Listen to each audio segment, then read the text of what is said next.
F chord. Okay, the beginner F chord right here. You have to mute these two low strings or skip them. And because we shorten the F chord, we've got two strings there, and second finger is, well, let's name these. We've got a third finger on an F on the D string. There's an F, then we've got an A, that's the second fret on the G string, then we've got a C at the first finger there, and that first finger has to hold two strings because it's got an F up in the top. Now, because it's a shortened chord form, a lot of people don't recognize that as an E form.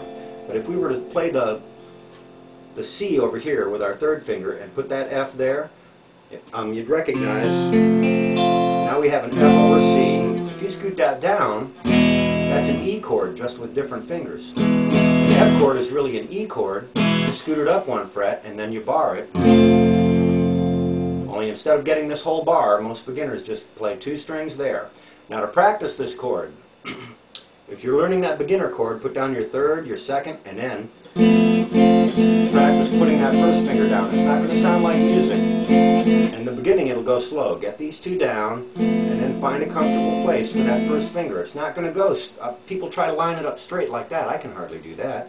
Put these two fingers down. Put that finger down, lift it off. Put it down, lift it off. It's going to end up at an angle. If you can see the line that forms in my finger, they're not parallel. It's like diagonal across the finger. Now I recommend that as early as you can, start practicing your F chord by putting this finger over there. So you've got the whole E form, and then reach across and get the root. If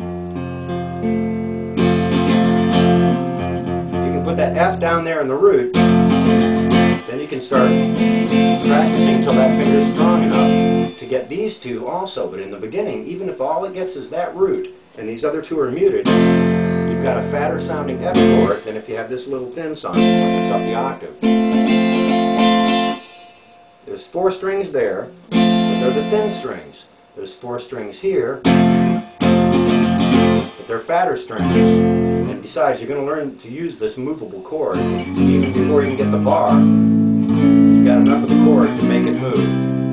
Oh, I went right off the picture. But there's your...